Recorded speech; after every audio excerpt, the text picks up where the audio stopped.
Assalamualaikum warahmatullahi wabarakatuh. Innal hamdalillah nahmaduhu wa nasta'inuhu wa nastahdihi wa nastaghfiruh wa na'udzu billahi min shururi anfusina wa min sayyiati a'malina. May yahdihillahu fala mudilla lahu wa may yudlilhu fala hadiya lahu. Asyhadu an la ilaha illallah wahdahu la syarika lah wa asyhadu anna Muhammadan abduhu wa rasuluh.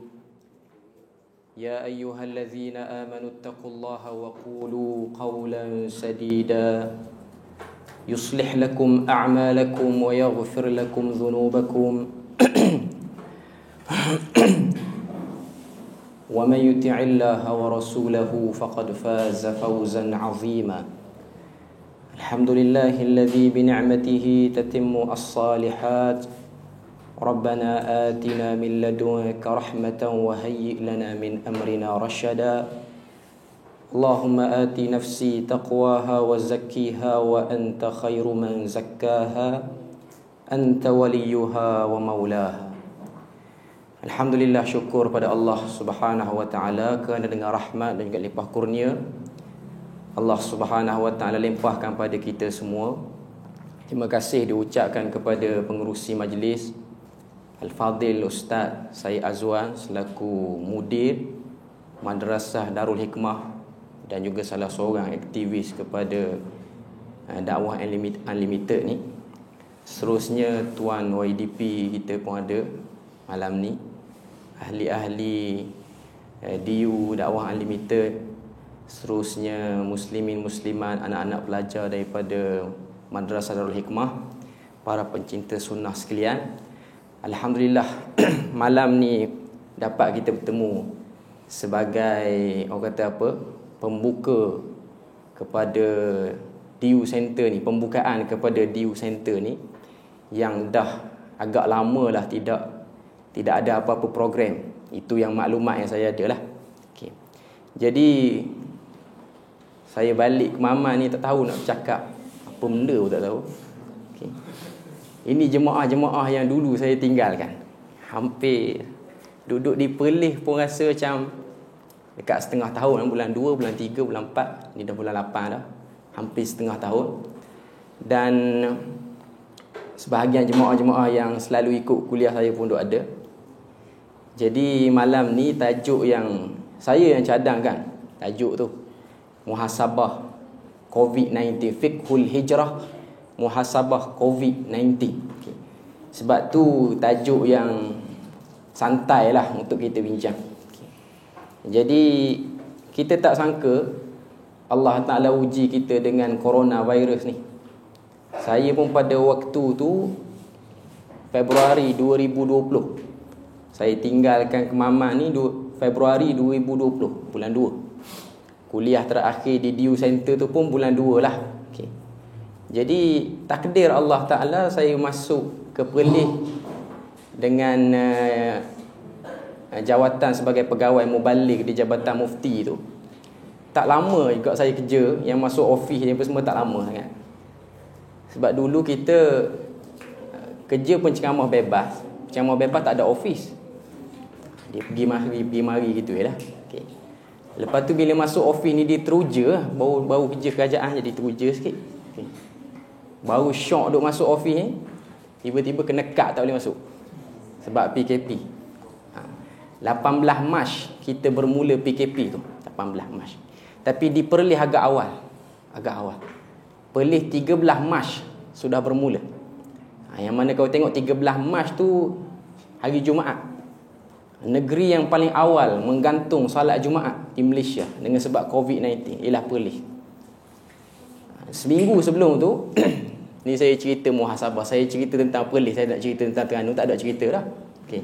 Cerita Perlis. Okay. Saya dimasukkan di bawah unit fatwa.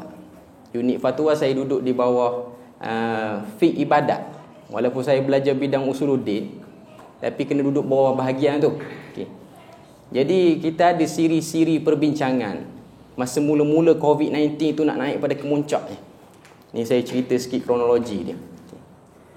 Pada waktu tu mesyuarat semua, hampir semua jabatan agama dan juga jabatan mufti semua negeri-negeri di Malaysia ni akan buat meeting mesyuarat dengan pihak Kementerian Kesihatan. Sebab nak dapat maklumat yang clear sejauh mana bahayanya penyakit tu. Dan pada waktu tu kalau kita tengok, dia ada dua keadaan. Satu keadaan orang yang takut pada COVID-19 ni. Yang kedua, dia berani telajak pada waktu tu. Okay. Dan punca jadi berani tu kalau kita tengok, suntikan jadi berani tu sebab dia datang daripada kuliah ustaz-ustaz yang kurang faham sikit bab ilmu medik ni. Ni bukan nak hentam orang asal di center hentam orang. Tak. Saya cakap Terengganu lagi walaupun duduk Perlis. Okay. Okay. Okay. Jadi pada waktu tu jabatan mufti lah saya cerita tu di jabatan mufti. Kita orang jemput satu wakil daripada KKM negeri. Kementerian Kesihatan Negeri Perlis. Dapat penerangan tentang bahaya COVID-19 apa-apa semua ni lah. Okay. Jadi pada waktu tu bos saya lah, perangkap mufti yang paling kontroversi lah di Malaysia ni. Semua orang kenal. Dia pun ada Kuantan sekarang ni, tak jauh. Okay. Jadi dia beri cadangan kita gantung solat Jumaat. Sebahagian besar pegawai yang dengar terkejut lah. Kalau tuan-tuan ingat pun mula-mula Perlis keluar arahan tu ramai orang tak setuju. Terlalu ramai. Okay. Sebab orang tak faham isu pada waktu tu. Kita pun tak faham, sama-sama pegawai pun ada something kat waktu tu. Okay. Jadi nak beritahunya pada waktu tu mesyuarat peringkat pegawai dah dibuat, kita orang dah diberi kefahaman, tapi kefahaman pun tak berapa jelas sebab dia sama-sama KKM ni pun dia ada benda-benda yang dia tak bersama. KKM pusat bawah Dr. Hisham Tan Sri lah sekarang ni. Okay. Dia beri arahan pada semua KKM negeri, tapi ada KKM negeri yang pengarah dia tak berapa nak faham, dia lambatkan sikit arahan. Okay. Tapi di Perlis ni laju sikit lah. Okay. Dia Perlis ni tuan-tuan, raja dia Tuanku Syed Sirajuddin, pengarah kesihatan dia Dr. Sirajuddin, imam besar negeri dia Ustaz Sirajuddin. Jadi bila mana satu meeting tu berkumpul 3 Sirajuddin tu, meeting tu sangat-sangat urgent lah. 3 tu ada pada waktu tu. Okay. Jadi mesyuarat dibuat atas talian dah. Sebab AJK Fatwa ni merata. AJK Fatwa Perlis ni merata. Termasuk seorang daripada Terengganu, Prof. Basri. Okay. Mesyuarat AJK buat tengah malam. Lepas pada tu diputuskan gantung solat Jumaat tu pada pagi 13 Mac tu. Maknanya Tuanku Raja Muda Perlis sign surat tu pagi subuh. Gantung. Secepat mungkin. Bising. Waktu tu saya ada program di satu sekolah menengah sains. Cikgu-cikgu ramai tak faham lah pada waktu tu. Ada 2-3 orang yang tak faham. Dan pada waktu tu pun kumpulan pertama kluster terbesar tabligh baru balik daripada ijtimak. Okay. Dia orang baru balik. Okay. Jadi bila mana bising tu, ustaz-ustaz yang tak setuju, tak faham, dia mula dah start buat isu lah. Buat isu apa, Perlis gantung, pasar malam tak tutup semua. Okay. Orang duk main isu tu, pasar malam tak tutup, masjid tutup. Okay. Dia macam ni tuan-tuan, jabatan agama dengan jabatan mufti, dia jaga masjid, dia tak jaga pasar malam. Kalau kami jaga pasar malam, kami pun akan tutup pasar malam. Okay. Tapi dengan sebab kuasa takat masjid je, jadi kita jaga masjid. Okay. Jadi nak beritahunya orang tak faham. Itu biasalah. Sebab Perlis dia dah biasa dengan kontroversi, jadi dia tak berapa termakan sangat lah. Okay. Kita steady lah, apa-apa memang kita tahu. Sudah bersedia untuk diserang bila-bila masa. Okay. Pada waktu tu. Okay. Jadi kluster terbesar balik, orang-orang yang tabligh, dia orang tak boleh semayang, dia orang pergi semayang di sepadan negeri Kedah. Termasuklah orang Perlis yang tak boleh nak, orang kata apa, nak terima dengan arahan tu, dia orang semayang. Okay. Sebahagiannya lah semayang di negeri Kedah. Okay. Tapi alhamdulillah, kalau tengok peringkat awal walaupun dikecam, ramai tak setuju, akhirnya Perlis menunjukkan peningkatan yang tak banyak lah sampai ke akhir. Kalau tengok sampai ke 10 Jun tu, bila mana PKP tu diangkat, rentas negeri dah mulai dibuka, Perlis masih lagi bawah 20 kes. Kecuali kes yang baru ni, Siva Gangga ni. Siva Gangga tu dekat dengan rumah sewa saya tu, daripada saya duduk di mata air nak pergi ke Napuh, tempat asal dia tu, dekat 20 km. Dan dia yang jadi meningkat tu sebab 10 orang daripada Sanglang pembekal santan kepada kedai nasi kandar Saleh, nasi kandar Saleh. Okey, bukan kandar. Okey, pembekal. Okey. Jadi itulah orang kata apa, semasa Covid tu Perlis ni tak banyak isu sangatlah. Okey, cuma kita paling awal tangguh, dan waktu tu pun kita banyak kerja-kerja berkaitan dengan ketah kerja fatwa-fatwa, isu-isu bersuci, pengurusan jenazah pada waktu tu. Okey. Banyaklah isu. Yang kalau kita tengok banyak isu tapi kita tak expose semua. Okey. Jadi saya nak cerita sepanjang-panjang kita punya COVID-19 ni. Saya ambil yang tempoh antara 18 Mac tu sampailah kepada 10 Jun. 3 bulan lebih. 3 bulan lebih lah lebih kurang. Yang mana pada waktu tu fatrah tu kita tak boleh rentas negeri, tak boleh bergerak apa pun. Memang kena duduk rumah. Okay. Kalau kita tengok isu yang berlaku, ni saya nak sebut muhasabah dan nak kait dengan fiqh hijrah ni apa benda. Saya nak kata sini bagaimana coronavirus ni, COVID-19 ni, dia menjadi titik permulaan perubahan corak agama di Malaysia ni juga di dunia secara umum. Yang mana orang-orang awam pada waktu tu kita punya pengetahuan agama biasa-biasa, tapi dengan sebab berlakunya penyakit ni, dia jadi orang kita nak faham agama lebih sikit. Pada waktu tu adalah peringkat awal COVID ni suara-suara yang kurang enak sikit. Sebahagian ustaz kata takut apa COVID, takut Allah Azza wa Jalla. Ni orang yang tidak mendamaikan antara syariatullah dan sunnatullah.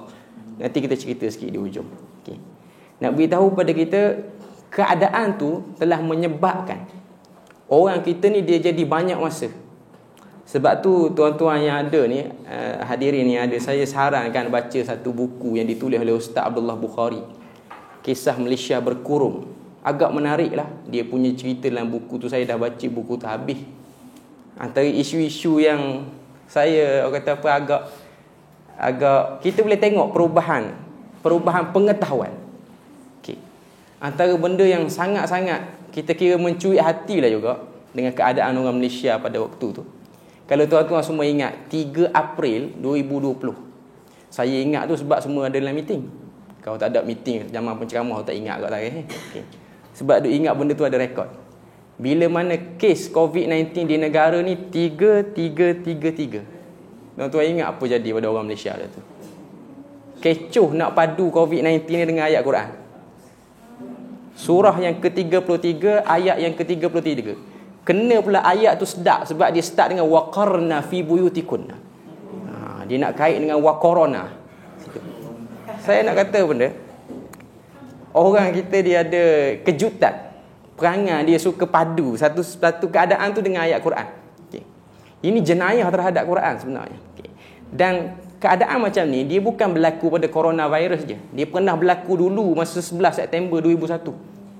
Bila mana Mentara Pentagon di Amerika Syarikat duk padu dengan surah yang ke-9, ayat yang ke-berapa saya tak ingat lah, surah At-Taubah. Okay. Saya nak sebutnya itu benda-benda yang kita boleh tengok keadaan masyarakat dia. Tapi alhamdulillah para asatizah cepat menjawab benda-benda seperti ini, sehingga memberi kepada kita kefahaman bahawasanya peristiwa yang berlaku, keadaan yang berlaku pada negara dan juga pada dunia umumnya bukanlah nak cerita tentang kaitan dengan ayat Quran tu. Tak ada kaitan pun. Okay. Cuma nak sebutnya pada kita dia membuka dimensi baru kefahaman Quran. Sehingga orang kita ni, sebab zaman sekarang ni dia zaman yang orang kata benda unlimited. Maknanya setiap ada orang yang cakap kecoh. Cakap kecoh ni maknanya bercakap ngarut sikit. Akan ada orang yang akan jawab zaman kita ni. Sebab zaman kita zaman viral. Ada ustaz yang cakap mengarut sikit je, akan ada orang akan jawab. Tuan-tuan tengok cerita orang lelaki ada halkum, perempuan ada payudara. Baru 2-3 hari je video tu panas, ada lalu orang jawab. Saya kira cerita tu sepatutnya tak keluar dah untuk tahun 2020 ni. Kan? Cerita Israeliat orang lelaki ada halkum, orang perempuan ada payudara. Patutnya tak keluar. Tapi dahsyat boleh keluar. Dah ramai kot lah orang yang share je. Okay. Tapi dah ada orang jawab.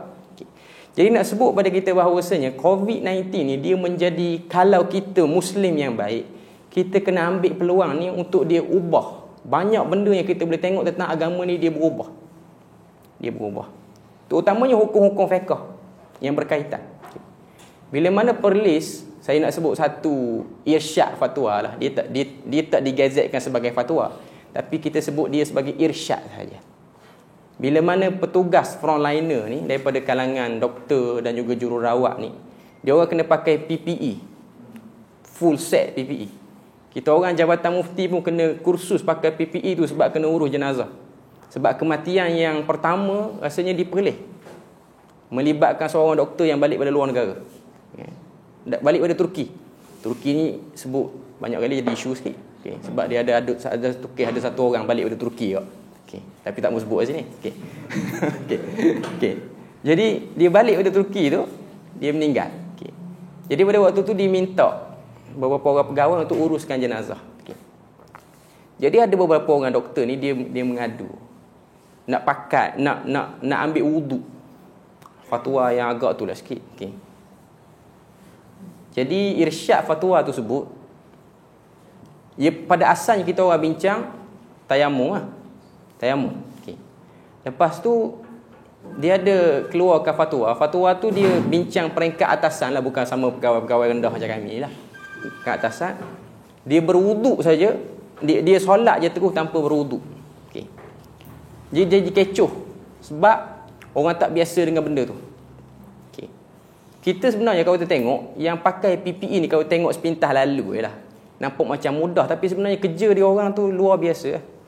Sebab saya tengok di HTF, Hospital Tuanku Fauziah di Kangar tu, dia taklah sesibuk macam Hospital Sungai Buloh dalam isu COVID ni. Dia cuma backup bagi hospital di Kedah sebenarnya.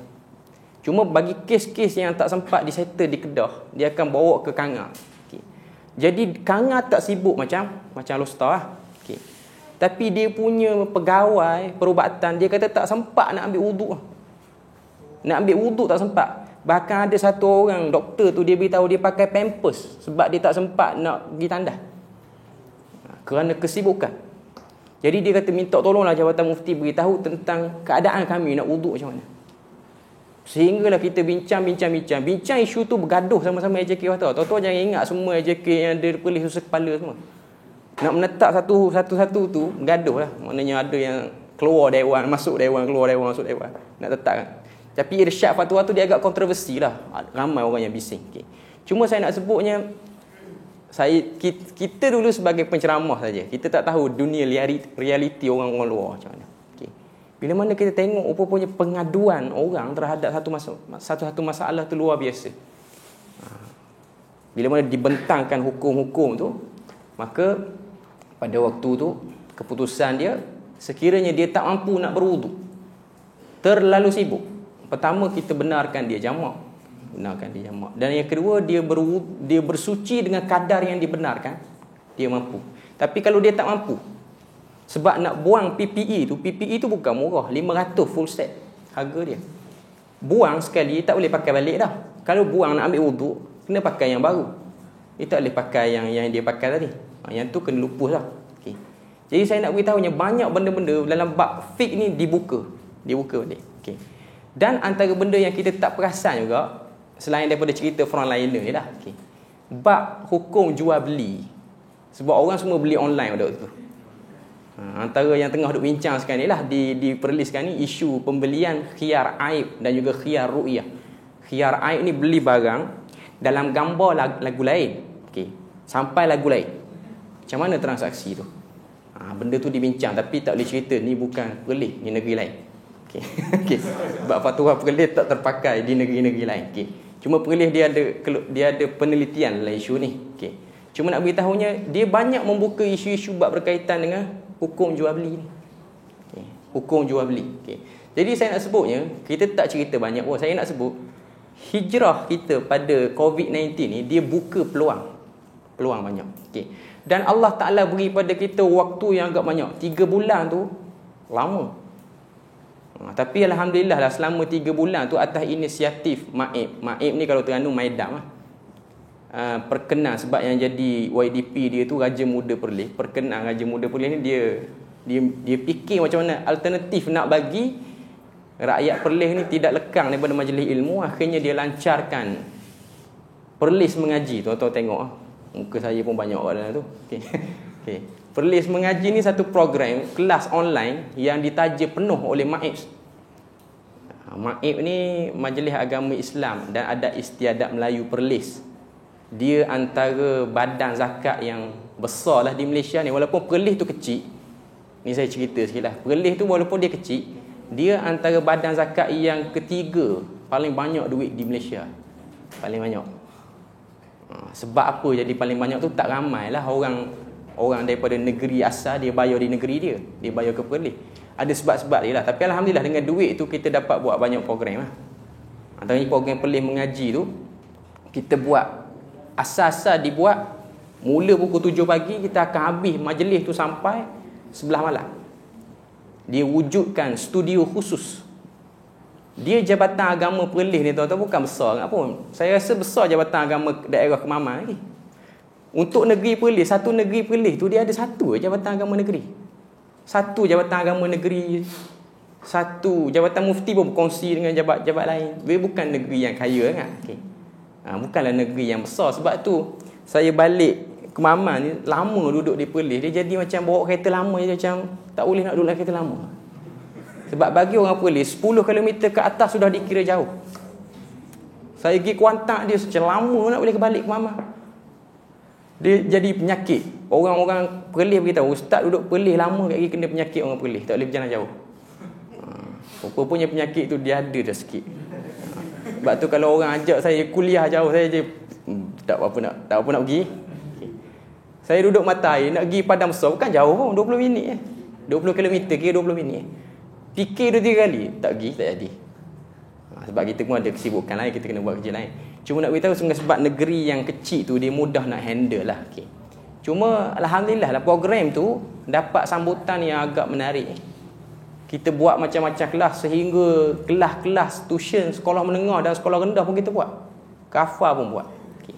Maknanya kelas tu padat. Terlalu padat. Tapi penceramah tu dia dapat kelonggaran lah daripada Jabatan Agama untuk bergerak. Sebab PKP tak boleh bergerak suka hati. Tapi kita ada surat, kita boleh bergerak lah. Okay. Jadi saya duk fikir negeri lain dia payah nak buat sebab jauh-jauh. Terengganu daerah jauh-jauh. Okay. Nak buat satu studio aja tu payah. Okay. Cuma nak beritahu pada kita daripada platform tu banyak benda yang kita dapat. Cuma adalah suara-suara sumbang sikit bila mana Perlis mengaji tu dibuat. Adalah orang-orang cadang Perlis mengaji ni duk buat tadabbur, buatlah baca doa kunut ke apa, dia ada suara macam tu. Ada komen, saya duk baca komen tu. Apa Perlis mengaji ni duk buat tafsir Quran, buatlah kelas baca kunut ke tahlil ke. Dia kata saya yakin rakyat Indra Kayangan ramai tak pandai baca kunut. Saya tak tahu lah siapa yang aku ajar. Okey. Lepas tu saya balas lah komen itu. Saya kata negeri yang baca kunut pun tak ramai yang ingat kunut sebenarnya. Okey, tapi dia suka, dia ada negeri yang lain sikit ni dia suka. Tapi saya nak cerita bagi diri saya sendiri. Di Perlis tu sendiri cerita sunnah ni bukan cerita zaman mufti baru ni. Cerita sunnah ni tahun 1948 bila mula-mula dibuat Undang-Undang Tubuh Kerajaan Negeri Perlis. Situ dia dah sebut keluasan mazhab dia. Dan kau tengok orang-orang Perlis dia dapat sunnah ni, dia faham sunnah ni, dia bukan daripada Dr. Mazhar ke apa, bukan Dr. Rora, bukan ni.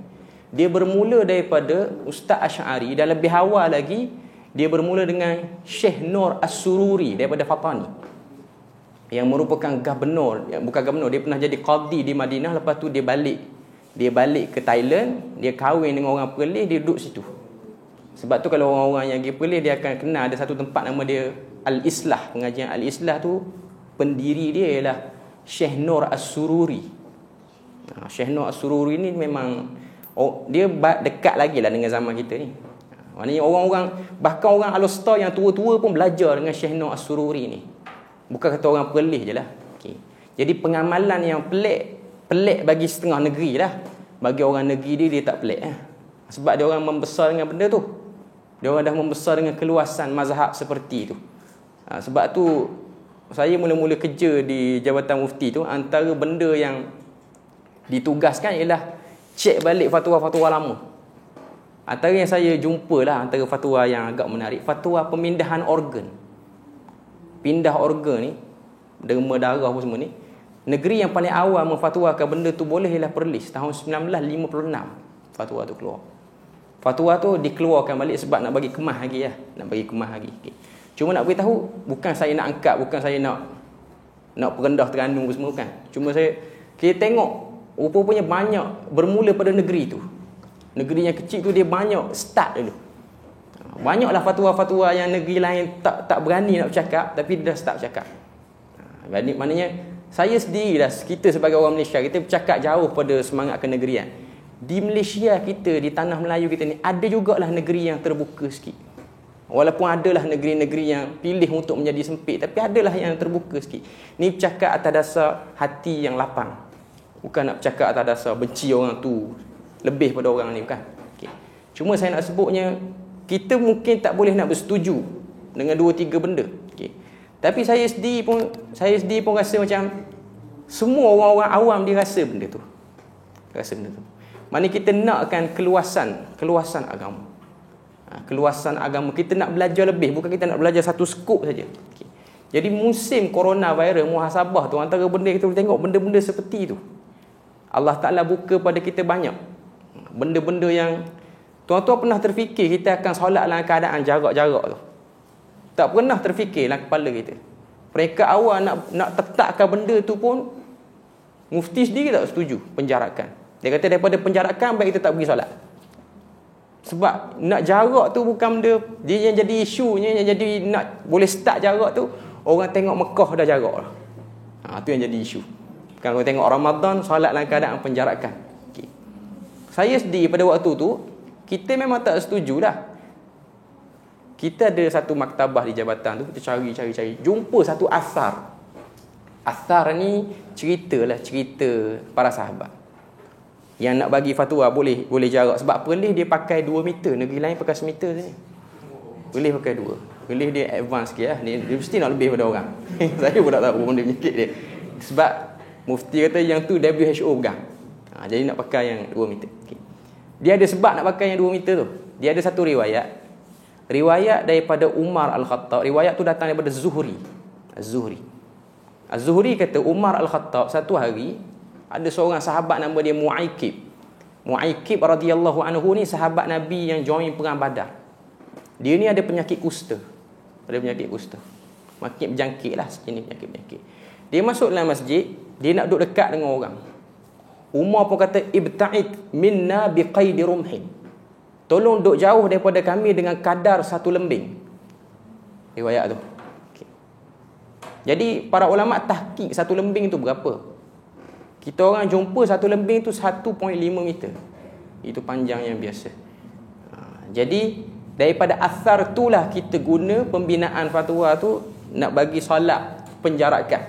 Walaupun hati agak berat nak jarak solat tu.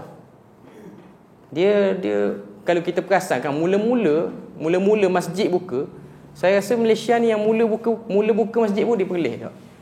Paling awal lah buka. Okay. Orang tak biasa sebab kita start dengan 12 orang aja satu masjid. Saya dilantik jadi imam di Perlis, tapi imam di kawasan Simpang 4. Asal saya kena sanglang, kalau tak memang tak boleh mari kan tu.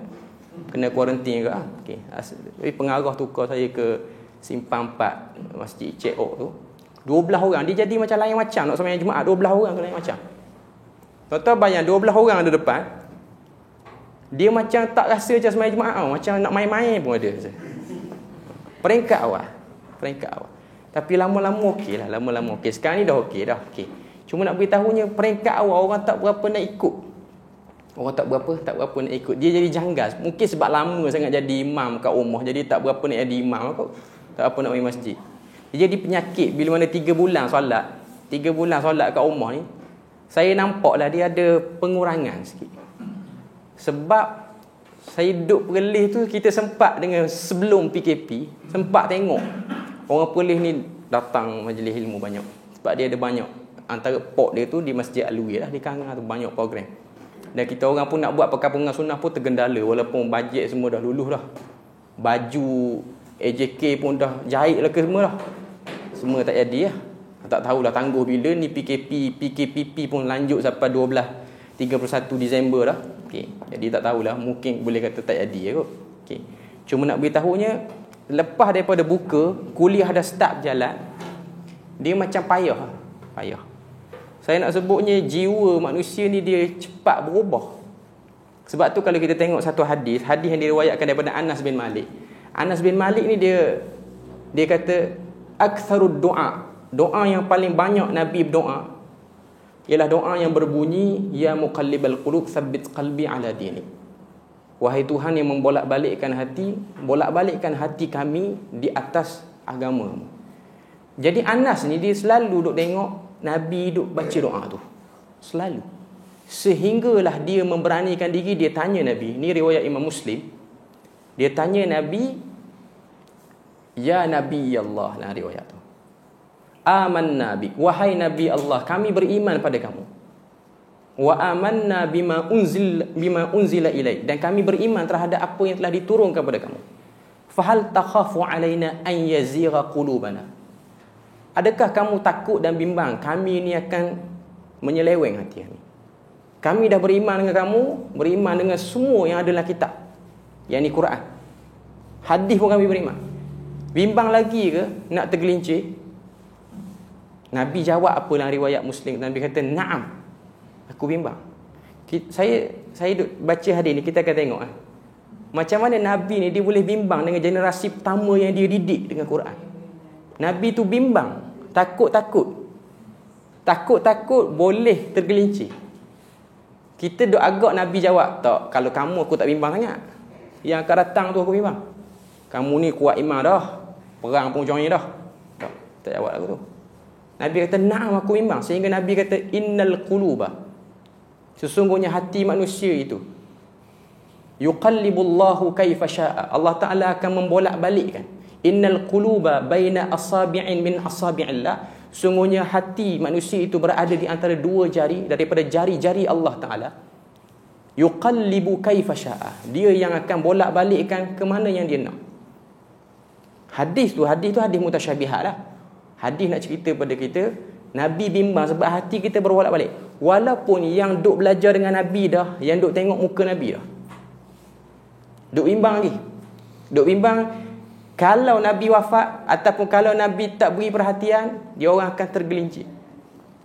Dan dalam hadis tu pun kita tengok macam mana Nabi tu dia berdoa supaya hati dia tidak tergelincir.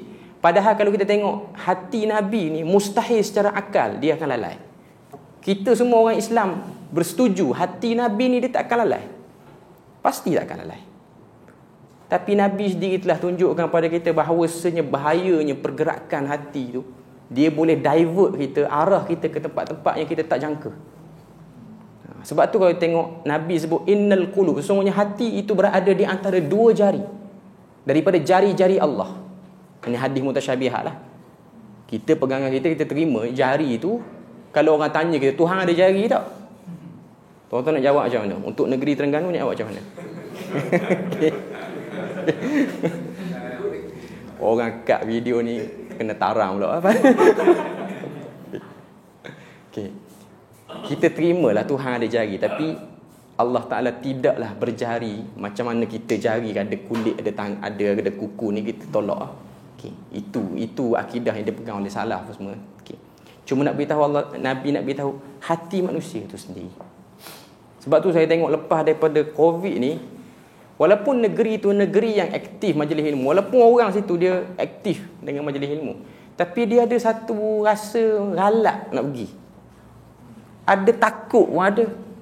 Kita bukan setakat takut dengan tu. Saya sendiri pun bila mana duduk di Perlis tu, kita ada program dengan penjara. Yang saya tengok yang solat rapat ni geng-geng penjara. Banduan. Saya masuk, kita kena sanitize habis. Dia orang semayang solat rapat, walaupun dia orang jahat dulu, dia orang duduk dalam tu bila semayang, okey, tak ada masalah. Pegawai je yang kena sanitize. Okey. Maknanya itu nikmat bagi banduan penjara. Okey. Sebab saya jabatan mufti, kita selalu ada program dengan penjara. Okey. Jadi tapi dia orang kes biasa-biasa lah. Kes tak teruk lah. Kes yang lain tu penjara lain. Cuma nak beritahunya, nikmat yang kita orang luar ni, walaupun jelasnya kita nampak kita merdeka lah kat luar ni, tapi ada yang nikmat. Sebab tu sampai hari ni Yang saya tengok di Perlis lah, solat bagi banduan penjara Perlis dia rapat. Dia orang dah kena kuarantin lama dah. 20 tahun dah kena kuarantin, jadi tak ada isu lah. Dah lama dah tak ada isu lah. Dia orang tak ada isu. Okey. Jadi nak beritahu pada kita ada nikmat-nikmat. Tapi hakikatnya nikmat solat dalam keadaan sah rapat tu lebih besar bagi kita. Saya sendiri pun masih lagi rasa macam, tapi kita selalu jadi imam, kita tak rasa sangat lah. Tapi tetap rasa macam tak kena tengok jemaah duduk dalam keadaan macam papan dam. Kan, kalau tengok masjid dia keluarkan arahan. Masjid sini tak. Tapi kalau masjid Perlis dia keluarkan arahan, kedudukan jemaah tu macam papan dam. Ni macam tu kedudukan dia, 2 meter. 2 meter panjang. Mana kalau masjid tu boleh muat 100, dia jadi 50 ataupun 70. Masjid yang saya jadi imam tu masjid kecil. Perlis ni ada 109 masjid sahaja. Saya rasa Kemamang banyak lagi masjid. Untuk seluruh negeri Perlis hanya 109 masjid. Jadi kita keluarkan arahan, masjid kena buat ukuran awal-awal apa semualah. Cuma tak beritahunya, walaupun hati tu berat, kita boleh tengok lepas daripada buka masjid tu siapa yang boleh datang. Betul-betul. Tambah pula, Perlis dia keluarkan arahan, solat boleh start, kuliah pun boleh. Kuliah cuma setengah jam je. Tuan-tuan boleh bayang kuliah setengah jam macam mana? Lepas setengah jam, saya tanya imam besar masjid negeri, imam besar negeri dengan pengarah, lepas setengah jam macam mana?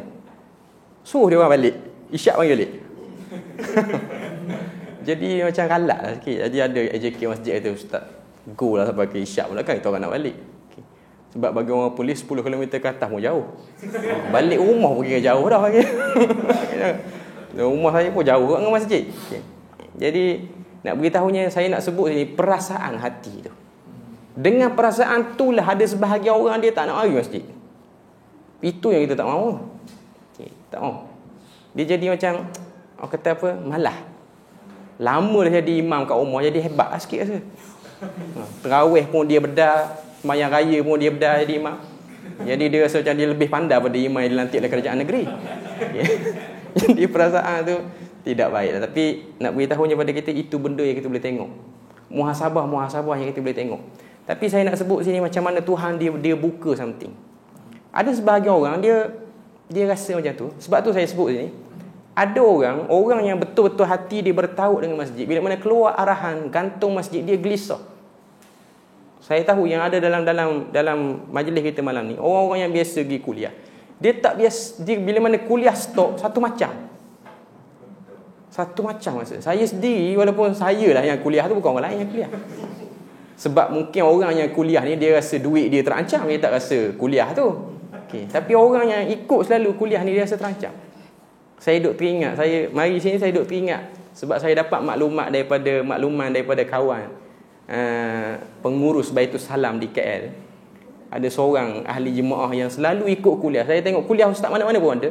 Pak Cik Sabri nama, selalu ada, dah meninggal semalam ataupun 2 hari lepas. Saya nak cerita sikit lah.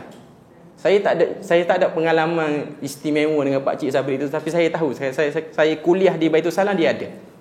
Dia ni duduk Ampang. Baitul Salam, siapa yang pernah pergi dia tahu, dia tengah bandar sikit. Baitul Salam dengan Ampang agak jauh lah. Dia dialisis, dia sakit bawah pinggang. Seminggu 3 kali kena cuci. Dia akan mari kuliah kalau ada kuliah di Baitul Salam, atau di mana-mana tempat yang ustaz-ustaz yang biasa berkuliah di Baitul Salam. Dia akan pergi naik Grab, dia tak ada kereta. Naik Grab, habis duit RM25. Dia dengan isteri dia. Saya dapat cerita ni sebab 2-3 hari lepas Ustaz Halim Hassan ada mari ke Perlis. Saya dengar cerita tu daripada dia. Dia kata Pak Cik Sabri ni, dia sangat concern dengan ustaz-ustaz yang kena tekan. Ustaz-ustaz yang kena tekan sikit lah. Kalau cakap loud sikit kena tekan. Waktu tu Ustaz Halim Hassan kata dia kena tangkap di Selangor. Isu tauliah. Isu tauliah. Okay. Bila mana kena tangkap di Selangor, jadi Pak Cik Sabri tu tanya. Dia kata, Ustaz, saya dengar Ustaz kena tangkap sebab apa? Dia kata sebab tauliah. Dia pun kata sebenarnya Ustaz, ada orang lagi teruk. Dia kata Dr. Abdullah Yassin. Siapa-siapa yang kenal Dr. Abdullah Yassin, dia 9 tahun tak dapat tauliah. Dan lebih 40 kali tu orang naik kena tangkap dengan sebab isu tauliah. Tak settle. Isu tauliah tak settle. Dan benda tu tak pelik tuan-tuan. Tauliah ni Terengganu pun bising 3 hari ni tauliah. Okey. Saya pun tauliah tak apa nak hidup mana Terengganu ni. Okey. Okey. Jadi nak beritahunya pada kita, dia cerita lagu tu. Okey. Cuma saya tertarik Pak Cik Sabri tu dia kalau saya kuliah dia selalu ada. Dia Baitul Salam kuliah saya tengah hari. Tuan-tuan jangan ingat Baitul Salam ramai orang macam ni. Baitul Salam kalau tengah hari 2 orang 3 orang je ada. Lah je yang ramai. Live ramai-ramai. Kalau live tu alih buat pergi ke dewan, penuh dewan tu. Okay. Live ramai. Okay. Dia tengok saya sebab saya baru-baru pergi kuliah waktu tu. Dia tanya, "Ustaz, orang Terengganu?" Terengganu. Saya suka dengar ustaz cakap Terengganu sebab satu-satunya ustaz Putar Timur yang duduk mengajar sini. Okey. So saya tengok dia macam ada macam sakit lah. Okay. Saya tanya duduk mana, duduk Ampang. Lepas ni balik kan, dia kata ni tengah tempoh Grab. Daripada atas kelas tempoh Grab. Okay. Saya tanya memang selalu pakai Grab. Saya tak ada kereta tak? Tapi dia akan ikut. Dia kalau hari Baitul Salam tu penuh, daripada pagi sampai ke petang, dia akan mari pagi, dia akan balik malam. Berkampung situ. Dalam keadaan dia sakit. Dan dia tak ada kepentingan apa pun di Baitul Salam tu. Tak ada kepentingan apa. Cuma saya nak sebutnya, dia ada momen yang agak tersentuh lah dia dengan Ustaz Ali Hassan. Bila Ustaz Ali Hassan kena tu, dia kata pada Ustaz Ali Hassan. Dan kata-kata ni saya rasa semua ustaz-ustaz yang bawa sunnah perlu dengar kata-kata dia ni. Okay. Dia kata, "Ustaz, apa kemuliaan kita sebagai Muslim?" Dia tanya Ustaz Ali Hassan. Ustaz Ali Hassan diam, tak nak jawab. Ustaz ni dia ada sampai dia start tak boleh jawab, kau. Orang pun nampak macam bijak dia jawab salah. Okay. Sampai tanya dia start tak boleh jawab. Okay.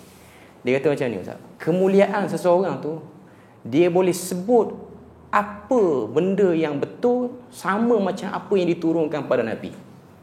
Walaupun tidak memiliki apa-apa benda pun. Dia boleh sebut exactly sama.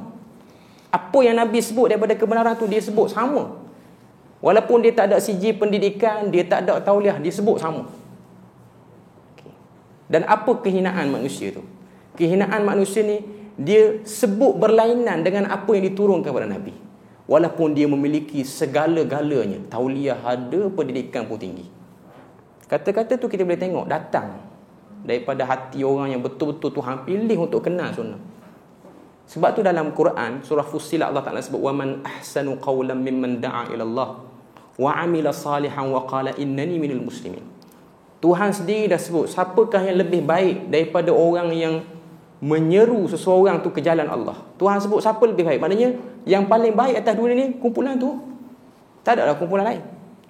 Lepas tu amila salihan, dia buat amal saleh. Wa qala innani minal muslimin, dan dia kata sesungguhnya kami ni daripada kalangan orang-orang yang Islam. Nak sebut pada kita, perjuangan nak cerita sunnah ni cukup berat. Sangat-sangat berat. Hatta saya sendiri, saya ingat saya pergi Perlis ni. Saya pergi Perlis ni asal-asalnya biasa-biasa je. Tak ada apa pun. Okay, maknanya keputusan nak pergi Perlis tu saya buat dalam keadaan agak tergesa-gesa lah. Saya boleh cerita. Ni baru nak cerita, lepas duduk Perlis baru nak cerita. Okay. Saya duduk Kemamang pada waktu tu. Antara benda yang menyebabkan saya stuck, jadi rasa malas nak kuliah, saya kena hentam dengan geng-geng Global Ikhwan pada waktu tu. Teruk juga lah kena. Tak apa, ada orang buat macam-macam. Okay. Waktu saya jadi rasa seralat, rasa macam jatuh. Sebab apa? Sebab tiada orang nak beritahu pada kita dengan cara yang lebih bersemangat. Pada waktu tu yang call saya seorang pegawai daripada Jabat Mufti Perlis. Saya tak mau cerita nama dia siapa. Dia tanya, "Ustaz okey di Terengganu kena dengan geng-geng tu?" Saya kata memang saya tak okey. Sangat-sangat tak okey. Waktu tu saya dijemput untuk mengisi beberapa program di Perlis.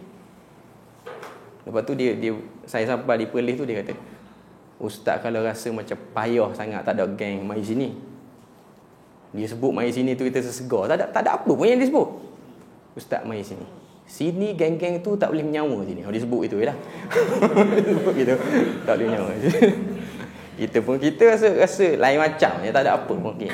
Cuma saya nak sebutnya, sunnah ni dia mesti bergerak dalam satu komuniti. Perjuangan, tapi kita kena tahulah. Kalau kita baca hadis permulaan wahyu Nabi, kita akan tahu Nabi ni bila mana dia terima wahyu, Khadijah bawa Nabi pergi jumpa Waraqah bin Naufal. Waraqah bin Naufal dengar Nabi terima apa di Gua Hira. Dia pun cerita, Nabi pun cerita terima sekian. Sampai dekat part habis Nabi cerita, aku terima 5 ayat daripada surah Al-Alaq. Waraqah bin Naufal pada waktu tu dia kata, ya laitani, alangkah ruginya aku ni dah tua. Kalau aku muda, aku akan bersama dengan kamu. Nabi jadi hairan, dia dengar perkataan tu. Nabi pun tanya, apa sebab kamu sebut benda tu? Dia kata, akan sampai satu masa orang kampung kamu akan halau kamu keluar. Nabi pun tanya, amukhrijiyahum, adakah aku akan dihalau kerana tahu 2-3 patah ni? Jawab Waraqah bin Naufal yang tua tu, dia kata, tidak ada orang yang bawa benda macam ni kecuali akan dibenci dan dihalau. Sebab tu kalau orang yang nak bawa sunnah, dia mengimpikan satu waktu orang tak kecam dia, tidak ada. Sebab Nabi dah tunjukkan melalui kata-kata Waraqah bin Naufal tu, sejarah tu akan terpahat sampai bila-bila pun. Orang yang bawa sunnah akan dikecam. Cuma dikecam teruk ataupun dikecam biasa-biasa je. Jadi itu benda yang kita kena hadapi lah. Dan saya sangat-sangat, orang kata apa, sangat-sangat, saya kalau kuliah, terutama kalau kuliah talbis iblis, sebab saya ada buka talbis iblis di Perlis ni, di satu masjid Titi Tok Bandar. Oh, dia panggil Titi Tok Bandar. Titi Tok Bandar nama masjid tu. Saya tanya, sebab apa nak sangat talbis iblis ni? Dia kata, sebab kami duk tengok talbis iblis yang di Kemama tu. Saya kata, kalau nak buka sini kena start pada awal. Dia kata, tak apa, start pada awal. Okay. Jadi saya sampai di Perlis tu, ramai orang kenal kerana kuliah di DU Center ni. Kuliah di talbis iblis ni memang ramai. Dan kuliah yang orang cari pasal dengan saya pun kuliah pada DU Center ni. Yang paling ramai orang cari pasal. Okay. Orang selalu kat. Saya tengok sebaran. Sehinggalah saya mula-mula sampai di Perlis tu, pengarah Jaid, Dr. Hazman, dia panggil saya, dia tanya saya, macam mana kes hentar dengan kelompok ikhwan? Dia tanyalah, dia concern dengan isu tu. Dia kata, kita orang dah tengok video hentar tu apa semua, tak ada masalah. Dari segi umur tak ada masalah. Cuma biasa dia gertak. Cuma kalau duduk sini dia okey sikit kot, dia tahu kita bawah jabatan ni, dia tak berani. Okay. Cuma nak beritahu itu, saya tak kata saya kena teruk. Cuma saya nak kata, dia mesti akan ada satu waktu yang akan kita rasa macam sempit, tak tahu nak gimana. Sempit. Dan hakikatnya saya keluar daripada, saya tinggal kat Terengganu ni bukan kerana kuliah saya di band di Kemaman, tak. Saya tahu ramai lagi orang yang duk join. Belah-belah Kuantan pun ramai yang duk join lagi. Okay. Cuma saya ada beberapa perancangan dalam hidup yang kita kena settlekan dulu. Kadang-kadang kita rancang sesuatu. Okay. Jadi nak sebutnya pada kita, orang-orang yang, sebab saya tahu DU Center ni akan jadi platform untuk orang kenal sunnah. Dan saya nak sebut pada semua yang ada, yang datang ni confirm lah orang yang nak pada sunnah. Nak sikit ke nak banyak tu saya tak pastilah. Okay. Tapi saya tahu yang datang ni adalah orang yang nak tahu something yang new. Tak nak dengar dah benda-benda yang, orang kata apa, disilibuskan. Sebab orang-orang kita ni, dia tak nak dengar orang mengajar, ustaz-ustaz mengajar style lama, lepas tu klasik, dan dia macam silibus. Habis yang tu, datang ustaz lain pun huraian dia macam tu. Maknanya dia nak sesuatu yang meluaskan. Sebab tu saya sebut, orang yang Tuhan pilih hati nak kenal sunnah ni, dia ialah orang yang bangun, terutamanya duduk di kawasan yang orang tak amal sunnah lagi, tapi nak kenal sunnah.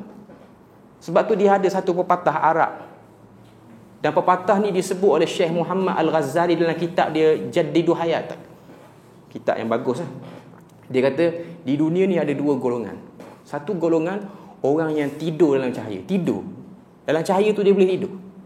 Satu lagi golongan, orang yang bangun dalam kegelapan. Dia bangun dalam kegelapan. Okay.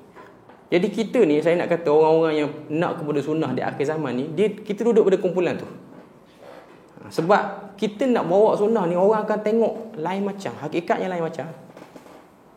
Saya duduk di Perlis, jiran rumah sebelah saya tu orang Terengganu, orang Marang, tugas sebagai pegawai polis di IPD Matai. Dia tanya saya mula-mula sampai, kerja mana? Saya kata Jabatan Mufti. Dia kata tak pelik ke sini? Soalan pertama dia. Terengganu tak okey ke? Saya pun jawab tak okey mari sini. Tak malah nak tapi-tapi. Okay. Tapi saya tanya duduk dalam mana Perlis? 10 tahun duduk. Tapi dia tak berminat dengan sunnah di Perlis. Dan saya jumpa orang macam tu, ramai orang macam tu. Dia duduk perlis, dia bekerja apa semua, tapi dia nak cari lah masjid yang duk buat kunut subuh kat mana. Memang tak jumpa. Ada masjid tu terpencil lah. Cuma saya nak sebut sini, dia macam cari tempat nak balah tu. Cari. Dan saya juga jumpa ada orang-orang yang dia pindah, dia baru nampak. Dia nampak. Oh, rupanya agama mudah je sebenarnya. Selama ni saya dah nampak payah. Ada orang, dan ada sebahagian orang yang saya bercakap dengan dia sampai tahap beli rumah dia perlis. Perlis bukan ada benda-benda pun, tak ada mall apa pun. Kita ada the store je. Satu negeri perlis ada satu je McDonald. Tuan-tuan boleh bayang. Satu McDonald. Tu pun sebahagian besar orang perlis yang tak ada duit boykot tak pergi makan. Tak laku lah, mana kata. Maknanya perlis tidak ada. Sebab tu saya mula-mula sampai mufti tanya, pengarah pun tanya, apa sebab nak mari perlis? Dia kata kalau mufti dia okey sikit sebab dia bukan orang perlis pun. Cuma dia kata perlis ni biasa, perlis ni Darul Hijrah, ramai orang hijrah sini. Okay. Dia kata kebanyakan orang kalau yang dia nakkan agama, biasanya dia akan nampak pengamalan agama. Dia nakkan pengamalan agama. Saya ingat lepas saya pindah perlis, ada 2-3 orang. Orang daripada oil and gas, Kemaman ni. Mesej saya nak pencing tahun depan ustaz, saya nak pindah perlis macam mana? Pindah bukan negeri aku. Tak salah pun. Cuma nak beritahu ni, dia tertarik kepada benda tu. Dia tertarik. Mungkin dapat duit pampasan nak beli rumah pun silakan, tapi saya nak beritahu rumah dia perlis, tanah mahal. Agak mahal lah sebab negeri tu dia macam nature dia masih banyak lagi. Okay, cuma nak beritahu, ada orang yang Tuhan pilih, dia duduk sekejap je. Ada orang yang Tuhan tak pilih, dia duduk lama. Bahkan saya tengok ada satu orang, dia orang situ, beranak situ, tengok perubahan negeri tu, dia tak rasa apa-apa. Sebab tu hijrah kita kena tengok benda tu. Ada orang dia tak berubah. Sebab tu saya kata, ada orang dia tengok, orang kata apa, masjid ditutup. Ada yang rasa gelisah macam kita yang biasa pergi kuliah atas. Ada orang masjid tutup, dia okey sebab dia pun bukan jenis pergi masjid pun sebelum tu. Yang jadi gelisah, mall kena tutup, gelisah. Tempat pasar malam kena tutup. Orang perlis panggil nak. Nak ni pasar pagi. Nak pasar pagi. Nak kena tutup. Seriau lah. Jadi satu macam. Dia ada orang yang jiwa dia macam tu. Sebab tu saya nak sebut, duduk di mana-mana pun jiwa kita saja. Dia berkait dengan jiwa. Dia tak berkait dengan apa-apa. Okay. Sebab tu saya nak sebut ada satu benda. Satu perkara lah. Ni yang terakhir saya nak sebut. Saya ada baca masa PKP baru ni, saya ada banyak waktu, saya sempat baca buku banyak. Antara benda yang saya, orang kata apa, tertarik ni yang terakhir 10.5. Okay. Ada satu buku yang ditulis oleh Ustaz Hasriza. Ustaz Hasriza ni sebagai orang kenal. Saya suka baca buku dia. Dia ada perjalanan dia jadi imam di Belfast, di Ireland. Sebab dia pun pro pada sunnah, walaupun ada orang yang petikai dia, tapi adalah kita tahu dia orang yang suka pada sunnah. Okay. Dia cerita pengalaman dia dipanggil oleh satu orang perempuan Irish ni orang keturunan Ireland yang beragama Katolik, Kristian Katolik. Suami dia orang daripada Algeria, orang Arab Islam. Dia di Eropah tu biasa, orang Algeria, orang Pakistan, dia akan kahwin dengan orang sana sebab nak dapat pasport Britain tu. Tapi dia orang kahwin campur lah, dia orang Islam. Okay. Jadi dia cari imam, pada waktu tu Ustaz Asrizan yang bertugas jadi imam, untuk solatkan jenazah anak dia di gereja. Dia tu Kristian Katolik lah. Okay. Bila mana polis panggil, telefon ustaz tu untuk pergi jadi imam, dia pun macam pelik lah. Sebab apa saya kena jadi imam sini? Dah lah solat tu di gereja. Okay. Tanya mak dia, sebab ayah dia Islam, jadi saya nak anak saya ni disempurnakan ikut Islam dan juga ikut Kristian. Dua-dua nak. Okay. Jadi dia pun buat lah solat jenazah. Lepas tu dia adjust sikit kanda tu, jangan bagi menghadap dengan patung-patung Jesus yang ada tu. Lepas tu selesai dia solat tu, padri tu minta ustaz tu beri ucapan sikit kepada semua Kristian yang duduk tu. Okay.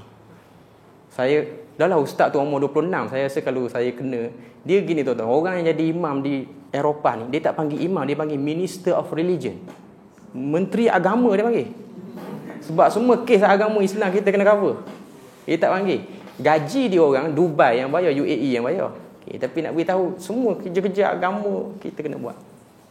Jadi pada waktu tu dia diminta bercakap, dia pun kata, apa yang dia nak bercakap? Terfikirlah dia satu benda yang nak bercakap. Bukan ayat Quran pun. Budak perempuan yang mati tu nama dia Sarah lah bagi sebutan. Dia kata budak ni dilahirkan dalam keadaan fitrah, tidak ada dosa di sisi kami, di sisi Muslim. Adapun di sisi kamu, di sisi Kristian, dia percaya dia ada dosa warisan, dan dia akan balik pada Tuhan dalam keadaan suci. Dan kita mendoakan dia supaya dia baliklah ke syurga, sebab dia budak yang kecil. Habis tak sampai 5 minit pun, satu gereja tepuk tangan. Tak tahu benda pasal, satu gereja tepuk tangan. Dia pun keluar. Kebetulan Ustaz Azizah tu dia bawa 2 orang Arab yang di jemaah solat jenazah. Arab tu ketika apa ustaz jadi imam solat? Kristian tu. Confirm lepas ni dia akan tanam dekat perkuburan Kristian. Dia tak tanam dekat perkuburan Islam. Kita tak boleh nak buat apa sebab itu bukan negara yang majoriti Islam. Hakikatnya ada peluang-peluang Islam, kita nak bercakap, kita nak bercakap. Esok kan tu, pak saudara kepada budak tu datang ke masjid di Belfast. Dia kata, saya nak jumpa imam yang solatkan jenazah anak saudara saya semalam. Apa dia nak bercakap dengan ustaz tu? Dia kata, sebenarnya keraguan saya terhadap dosa warisan ni dah lama dah pun. Bila mana ustaz cerita tu, separuh gereja bersetuju dengan apa yang ustaz tu. Tak panggil ustaz tu, panggil imam. Separuh gereja bersetuju bahawasanya kepercayaan dosa warisan tu tak betul sebenarnya. Mana mungkin budak yang kecil tiba-tiba ada dosa. Lepas tu dia belajar. Dan akhirnya dia join. Dia masuk Islam lah. Dan dia di Britain ni, di negara Saleh ni, orang-orang Katolik payah nak tinggal agama Kristian. Sebab dia agama yang terlalu darah daging dia orang lah. Tapi dia orang boleh tinggal. Saya nak sebut pada kita semua ni, kalau nak cerita sunnah, nak cerita apa, di mana-mana tempat kalau Tuhan nak beri, kita akan boleh bercakap. Di mana-mana tempat pun. Bukan hanya di negeri sunnah. Bukan hanya di negara-negara Islam. Di mana-mana tempat. Sebab tu sunnah ni dia jadi jati diri pada kita. Dan saya haraplah DU Center ni, saya tak berani nak jamin saya boleh balik tiap-tiap bulan. Tak boleh jamin lah. Okay. Jangan minta lah. Okay. Saya tak berani jamin. Saya tak berani jamin. Okay. Cuma saya harap DU Center ni menjadi platform yang orang boleh bercakap agama dengan cara yang lebih luas lagi. Maknanya kita boleh cerita agama dengan lebih luas. Kita tak cerita skop kita hanya berpada dengan kitab-kitab yang kecil saja, tak. Saya memang mengimpikan DU Center ni menjadi tempat orang bercakap agama dengan taraf yang lebih besar dan akademik. Orang boleh bahas benda-benda yang kita kira orang tak berani bahas, tapi kita bahas. Kita bahas bukan kita nak balas dengan orang, tapi kita bahas secara akademik. Kalau di Perlis tu kita ada satu tempat nama dia OCM, One Center Malaysia. Situ semua agama boleh bahas. Itu Jabatan Mufti yang jaga, yang dipegang oleh Zambri Vinod, protege Zakir Naik lah. Okay. Semua agama mana nak berbahas di situ, kita buka forum. Satu-satunya, boleh katakan di Malaysia ni satu-satunya bawah jabatan agama yang ada platform tu. Semua agama boleh berbahas. Sebab hari ini dunia digital, orang akan tengok semuanya. Saya ingat Perlis mengaji, ni saya cerita sikit. Perlis mengaji ni, dia ada satu kemuncak idea pengarah Jabatan Agama Perlis ni, dia macam-macam sikit pengarah dia. Dia punya idea tu macam-macam. Dia kata hari ni siaran Perlis mengaji akan buat dalam 3 bahasa, India, Cina, Siam pun, sebab Perlis ada bangsa Siam. Jadi dia panggil lah ustaz kat mana tak tahu, dah dia jumpa, pandai cakap Siam, kuliah usul salasah Siam cakap kongkang cakap duk bahas. Tapi saya tengok yang duk follow tu pun ramai. Channel pada Siam masuk. Saya nak kata kita buat apa-apa pun kita buat. Saya nak sebut pada DU ni, kalau DU rasa macam tak mampu, takut sebab takut kita nak bercakap lebih sikit, rasa orang ancam, teruskan buat. Saya ingat saya mula-mula sampai Perlis ni, saya jumpa Datuk Mufti. Datuk Mufti kata, tak payah cerita kalah tu, cerita menang je. Tak cerita kalah, cerita menang. Apa jadi pun cerita menang.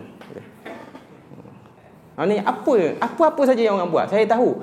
Saya duduk di Kemaman ni adalah orang-orang yang tak setuju dengan saya pun ramai. Okey. Dengan sebab ada pandangan saya yang agak kontroversi sikit dan saya pun diancam. Sebulan sebelum saya pindah saya diancam oleh seorang pegawai di pejabat. Saya tak mau ceritalah pejabat ni. Okey. Dia kata stop cakap tentang khilaf ni. Dia kata ulama selesai belaka dah. Saya pun jawab, saya kata saya nak beritahu kau orang macam mana ulama selesai. Tu ya. Sebab hari ni orang yang duk kata benda ni khilaf, dia tahu tak khilaf tu duduk kat mana? Satu benda, okey, isu ni khilaf. Masyarakat awam nak tahu macam mana benda tu jadi khilaf. Itu ilmu bagi masyarakat. Dan masyarakat nak tahu macam mana benda tu jadi khilaf. Adakah salah benda tu kita beritahu pada masyarakat? Tak salah pun. Yang salahnya kita kata, yang pegang pendapat ni bengong lah ke? Tu salah. Tu yang salah. Saya tak pernah sebut kataan tu. Okay, saya kata. Sekarang ni saya nak cerita benda tu khilaf. Mungkin orang terkejut. Saya tak boleh nak nafi orang akan terkejut. Tapi benda tu kita kena tahu, benda tu wujud dalam buku-buku. Dan benda tu tidak boleh kita sembunyikan. Sebab kita kena tahu benda yang kebenaran kena cerita pada orang. Okey. Jadi saya sangat-sangat bersetujulah kalau DIU nak buka untuk buat apa-apa program pun buatlah. Dan kalau nakkan bahan-bahan kita boleh buat program lah dengan Jabatan Mufti pun. Sebab saya pun antara yang buat artikel bahan-bahan. Okay. Sebab saya nak terbit atas nama sendiri, saya tak berani. Bila mana ada cok raja sikit, berani sikit. Okay, bila ada orang sokong ni. Dan sekarang ni kita tengah buat tentang isu fatwa. Cuma sekarang ni orang duk heboh pasal ahbash. Kita boleh bekalkan. Dan saya rasa antara yang paling awal lah cerita tentang ahbash ni ialah perlis lah. Fatwa-fatwa tentang ahbash. Ada masa kita akan buat lah daurah apa semua. Dan kita ada kertas kerja yang lebih komplit lagi tentang ahbash ni apa semua. Macam mana kumpulan dia apa semua. Dan sebenarnya fatwa tu dia datang daripada seorang AJK fatwa yang asal pada Terengganu, iaitu Prof Basri. Sebab di perlis ni untuk bab-bab akidah memang kita ambil pada dia. Manuskrip asal semua datang pada dia. Cuma ajaibnya dia pun tak ada tauliah Terengganu lah. Dia sendiri lah tak ada tauliah. Itu cerita belakang. Okay. Cuma nak cerita pada kita, alhamdulillah negeri Perlis dia meraihkan semua. Mana-mana tuan-tuan nak dapatkan bahan, dapatkan dan kita open. Saya pun sini kira macam nak promote juga. Tuan-tuan nak bahan, kita edarkan sebab itu wakaf daripada Raja Muda Perlis. Cuma kos pos tuan-tuan kena tanggung lah. Cuma apa saja risalah kita boleh edarkan. Saya tak sempat nak buat mari sebab dia ada ijtimak sekali dengan mufti-mufti di Pahang. Jadi banyak bahan-bahan tu kita letak situ. Jadi bahan-bahan sebab yang terbaru, risalah terbaru bagaimana memahami hadis Nabi tu hampir 2000 naskah dah habis. Cepat orang ambil. Selalu cepat orang ambil. Maknanya orang nak ambil untuk pusat pengajian. Tapi akan datang kita boleh buat lah. DIU boleh cari. Hatta kalau DIU nak pergi buat program dengan Perlis pun kita mengalu-alukan dan kita memang buka. Siapa-siapa saja yang nak bercakap tentang sunnah dan benda tu betul, kita benarkan. Cuma untuk sekarang ni, di negeri ni kita tak boleh nak cakap lebih sangat. Tak apalah, kita sabar. Apa yang ada pada kita ni lah kita sabar. Allah Ta'ala nak beri pahala pada sabar. Sebab tu kalau tengok kita dalam keadaan COVID-19 ni, kalau tak boleh buat banyak pun ada pahala sabar. Ini saya yang terakhir saya nak sebut. Bila mana kerajaan, pemerintah dia larang kita solat apa semua, orang kan pada waktu tu dia bising sebab tak boleh solat. Sebab dia nampak pahala pada solat. Sebenarnya pahala patuh pemerintah pun besar. Kita tak pergi solat tu dapat pahala. Time waktu larang solat, time waktu suruh pergi solat, tak pergi solat tak dapat pahala. Okay. Cuma nak beritahu, pada waktu tu memang bising. Ramai orang duk bercakap, apa masjid tutup, patutnya penyakit ni kena dekat dengan Tuhan. Kita dekat dengan Tuhan ialah dengan kita patuh pada pemerintah. Sebab kita kena tahu pemerintah dia buat keputusan tu bukan main-main. Kita ada perbincangan lah. Okay. Cuma nak cerita panjang lepas macam ni. Okay. Cuma setakat tu ialah saya pun tak tahu nak bercakap apa. Sebab saya hanya mari malam ni nak jumpa mata je istilah dia. Nak tengok saja macam-macam mana. Dan lepas ni saya selalu mengharapkan perkembangan ilmu yang baik di Kemaman apa semua. Tak ada masalah. Mana kita harapkan tuan-tuan jangan tunggu saya. Tuan-tuan kena lahirkan orang lain. Kena lahirkan orang lain yang boleh bercakap, yang boleh cerita dengan lebih baik. Dan saya harapkan ada anak-anak muda dalam ni yang boleh bercakap dan boleh cerita tentang agama yang lebih baik. Setakat tu saja. Subhanakallahumma wa bihamdik, asyhadu an la ilaha illa anta wa astaghfiruka wa atubu ilaik. Assalamualaikum warahmatullahi wabarakatuh.